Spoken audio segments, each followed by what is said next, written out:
আজ 20 বছর ধরে ঘরে রঙিন টেলিভিশন চলতেছে, কোনো পরোয়া না। আহা, কি আশ্চর্য রে ভাই! এটা কি মুসলমান? এই বেড়া কি মুসলমান? এই বেড়ি কি মুসলমান? এই ঘরের মানুষ এগুলো কি মুসলমান?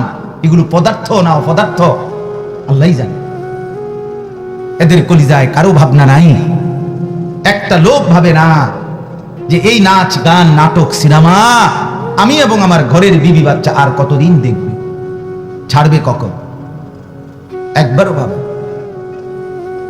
কেমন আশ্চর্য বলেন, কেমন লজ্জার কথা বলেন।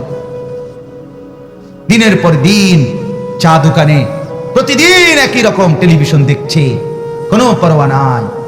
সে যে মুসলমান তার কোনো ভাবনা নাই, সে যে মরবে তার কোনো পেরেশানি নেই, পেরেশানি নেই। আল্লাহর সাথে গুনাহ দিয়ে আল্লাহর সাথে টেক্কা দিচ্ছে। আল্লাহ তুমি মানা করছো, আমি করলাম, চাই তুমি কি তার কথা বলেন? আল্লাহ গুনাহ করতে নিষেধ করে নাই, কথা বলেন না? ওয়াদারু যাহিরাল ইসমি ওয়া বাতিনা, আল্লাহ বলে প্রকাশ্য গুনাহ ছেড়ে দাও, গোপন গুনাহ ছেড়ে দাও। আল্লাহ তাআলা বলেন ওয়ালা তাকরাবুল ফাওয়াহিশা মা যাহারা মিনহা ওয়া মা বাতান, আমার বান্দা কোন অশ্লীলতার কাছে যেও না, প্রকাশ্যেও না, গোপনেও না, রাতের আধারেও না, দিনের আলোতেও না। অথচ বান্দা আল্লাহর সাথে বড়াই করছে, আল্লাহ আমি করছি গুনাহ, সাই আপনি কিটা করতে পারেন? আমি করলাম, আমি মিথ্যা বললাম, আমি চুরি করলাম, আমি জিনা ব্যভিচার করলাম, আমি নাটক সিনেমা নাচ গান উলঙ্গপনার বেহায়াপনা করলাম, আপনি কি করবেন দেখি আমি। হায় হায় হায়! আল্লাহ তাআলা এবার আল্লাহ তাআলা জবাব দিচ্ছে। ওই যে আপনি যে বলছেন আপনি কিছু করলে করেন বা আপনি কি করতেন পারবেন, আল্লাহ তাআলা বলেন হ্যাঁ বান্দা শোনো, আমি না নগদই পারতাম, আমি পারি কিনা এটা তুমি কিন্তু জিঙ্গাও না 2-4 জন রে, যে নমরুদরে আমি আসার দিছি কিনা। ফেরাউন, শাদ্দাদ, কারুন, কওমে নূহ, কওমে লূত, কওমে হুদ, কওমে শুআইব, কওমে সালেহ, কওমে সামুদ, আমি অবাধ্য নাফরমান জাতি, তোমার চাইতে দেহে লম্বা ছিল, তোমার চাইতে শক্তিতে বড় ছিল, তোমার চাইতে সম্পদে বড় ছিল, এমন বহু অবাধ্য নাফরমানকে আমি এই পৃথিবীতে একেবারে বংশ সহ ঘর বাড়ি বসত ভিটা সবকিছু সহ মাটির নিচে জিন্দা দাফন করে দিয়েছি। বেটা তুই জানোস না বান্দা আমি কি করতে পারি, কি করতে পারি। আওয়ালাম ইয়ালাম আন্নাল্লাহা ক্বাদ আহলাকা মিন ক্বাবলিহি মিনাল কুরুনি মান হুয়া আশাদ্দু মিনহু কুওয়াতান ওয়া আকসারু জামআ। আল্লাহ তাআলা বলেন আমি করি। তো এখানে আল্লাহ তাআলা বলেন কেন আমি সব দেখছি, সব দেখছি, প্রতিটা নাফরমানি আমি দেখি, আমি খবর রাখি, আমি জানি, আমি আল্লাহ গাফেল না, তো ছেড়ে দিচ্ছি কেন, শাস্তি দিচ্ছি না কেন? তো আল্লাহ পাক বলেন ইন্নামা ইউআখিরুহুম, নিশ্চয়ই আল্লাহ তাআলা তাদেরকে ছেড়ে রাখছেন, অবকাশ দিয়েছেন, সুযোগ দিয়েছেন, লিয়াউমিন, একটি নির্দিষ্ট দিনের জন্য, একটি নির্দিষ্ট দিনের ফয়সালা করে রাখছে আল্লাহ।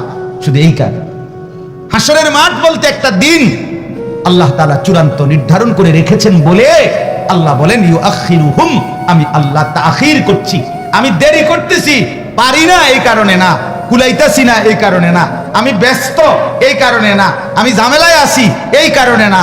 আরে বান্দা লিয়াউমিন, একটা দিনের জন্য অপেক্ষা করছি, আমি একটা আলাদা দিন নির্ধারণ করে রেখেছি, যেদিন আমি আমার সমস্ত সৃষ্টির বিচার করব, ফয়সালা করব, শাস্তি কিংবা জান্নাতের শান্তি দেব, এর জন্য আমি একটা দিন নির্ধারণ করেছি, সেই দিনের অপেক্ষায় আছি, এই জন্য ছেড়ে দিচ্ছি। তাহলে আল্লাহ তাআলা অক্ষম বলে ছেড়ে দিচ্ছে, আল্লাহ তাআলা পারছে না বলে ছেড়ে দিচ্ছে, তাইলে হায় হায় আমাদের কোনো ভাবনা নেই। আল্লাহ তাআলা বলেন সেদিনের একটু পরিচয় বলি, আল্লাহ নিজে বলতেছেন আর কি। আল্লাহ বলে বান্দা আমি কিয়ামতের দিনের জন্য ছেড়ে রাখছি, ওদিন ফয়সালা করব, তুমি পাপীর, তুমি নাফরমানের প্রতিটা নাফরমানি আমি জানি, হিসাব আছে, তোমার নাফরমানি বাড়ি হচ্ছে, তোমার নাফরমানি জমছে, সেই একটা দিনের জন্য আমি অপেক্ষা করছি। এবার আল্লাহ বলে আমার বান্দা শুনো, সেদিনের হালাত তুমি নাফরমানের কেমন হবে। কিয়ামতের মাঠে পাপীর অবস্থা কি হবে আল্লাহ বলে তার একটা নমুনা আমি বলতেছি। এক নাম্বার, আল্লাহ বলে প্রত্যেকটা পাপী, প্রত্যেকটা নাফরমান, প্রত্যেকটা বেঈমান, প্রত্যেকটা অবাধ্য সেই হাসরের ময়দানে যখন দাঁড়াবে, এক নম্বরে তাশখাসু ফীহিল আবসার, ভয়ে, আতঙ্কে, উৎকণ্ঠায় তার দুই চোখ বিস্ফোরিত হয়ে যাবে, দুই চোখ বড় বড় হয়ে একেবারে অবাক দৃষ্টিতে সে তাকিয়ে থাকবে, ভয়ে আর আতঙ্কে। তাশখাসু ফীহিল আবসার, চক্ষু সমূহ বিস্ফোরিত হবে। মনে রাখবেন, মানুষ মারাত্মক ভয়ঙ্কর ভয়ের কোন আতঙ্কের কোন জিনিস যখন হঠাৎ দেখে, ইন্না লিল্লাহ, এই যে মানে চোখ বড় করে আপনার এমন ভাবে তাকায়, সে বুঝে ইন্না লিল্লাহ, বড় কোনো অ্যাক্সিডেন্ট দেখে। সেদিন আমি এই 2-3 দিন আগে, মনে হয় 3-4 দিন আগে, ওই চাঁদপুরের ওই দিক থেকে আসতেছিলাম, মাহফিল শেষে রাত্রে 11টা-12টার দিকে এক জায়গায় দেখলাম অনেক মানুষ, গাড়ি থামাইয়া দেখলাম এক যুবক মোটর সাইকেল রাত্রিবেলা আসতেছে, এরে বাড়ি দিছে কোনো গাড়ি, সারাটা শরীর জামাগুলো পর্যন্ত আপনার ছিঁড়ে গেছে, সাথে সাথেই মারা গেছে। কেউ বলতে পারতেছে না, চিৎকার চেঁচামেচি করতেছে, চিনতেছে না কে বা কারা, কেউ পরিচয় বলতে পারতেছে, করে আছে। তখন এটা দেখেই মানে অর্থাৎ চোখ বড় করে ইন্না লিল্লাহ এমনটা বললাম। হা, যুবকের অহংকার দেখলে, একটা মোটর সাইকেল চালায়, রাস্তা দিয়া যে আরো গাড়ি আছে, রাস্তায় যে আরো মানুষ আছে, এটা তার ভাবনাই থাকে না। মনে হয় তারে ফিসে কুত্তা কামড় দিছে আর সে কুত্তার মতো দৌড়াইতে আছে। এইরকম ভাবে মোটর সাইকেল চালায়।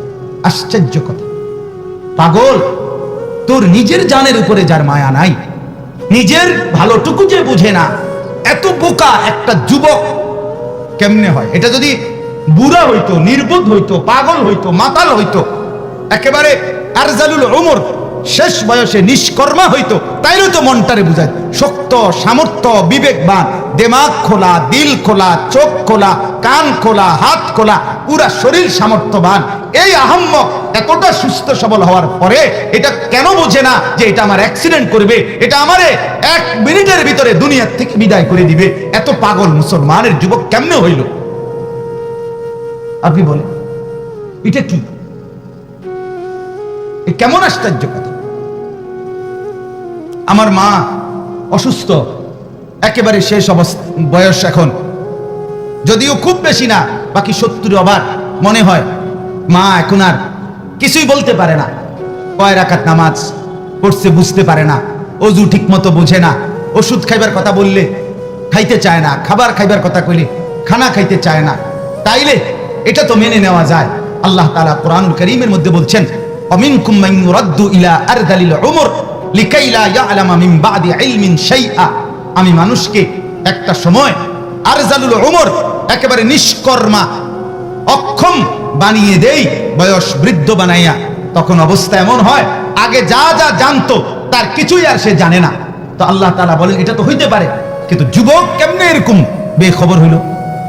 বলেন কিরে বেটা, একটা দিন, সারাটা দিনে আজ তোমার শরীর, স্বাস্থ্য, সামর্থ্য সব ঠিক থাকার পরেও একটা ওয়াক্ত নামাজ পড়তে মন চায় না, তুমি এমন অপদার্থ কেমনে হইলা রে বাপ? এটা কি কথা বলেন? এটা কি বিবেকহীন!